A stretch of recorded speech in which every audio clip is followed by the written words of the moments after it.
Kalian jangan sampai menfitnah, apalagi menyebarluaskan berita yang tidak sesuai dengan faktanya. Itu bisa termasuk dalam pasal pencemaran nama baik sesuai KUHP pasal 310 sampai 311 KUHP lama, lalu yang terbaru di pasal 433 Kitab Undang-Undang Hukum Pidana terbaru, yang pada intinya menyerang kehormatan orang lain untuk diketahui kepada halayak umum, ya. Itu bisa masuk dalam pencemaran nama baik. Undang-Undang ITE di pasal 27 huruf A, ya, bila mana kalian menyebarluaskannya melalui sosial media gitu. Jadi kalian nggak perlu takut bila yang kalian sebarluaskan, bila yang kalian share, ya, itu adalah sesuai dengan fakta yang sudah divalidasi, atau misalnya sesuatu hal yang memang benar. Ada contoh case kayak gini, ya, misalnya di dalam perusahaan itu ada karyawan selingkuh sama teman kerjanya, lalu istrinya tahu.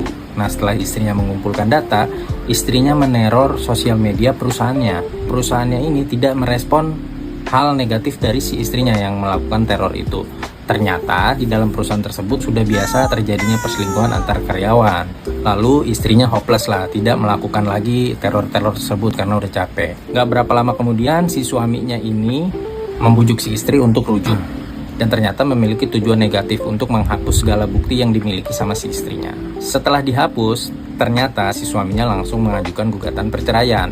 Lalu teman-temannya si istri ini tidak terima, dan teman-teman istri ini masih punya bukti-bukti yang istrinya pernah share.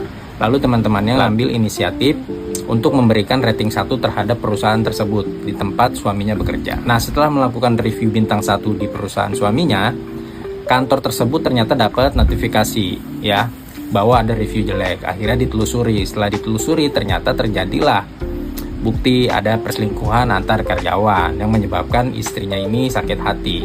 Lalu kantornya negor si suami, si karyawan tersebut, diberi teguran lah. Suaminya langsung mengancam si istri dan teman-temannya untuk melaporkan tindak pidana pencemaran nama baik.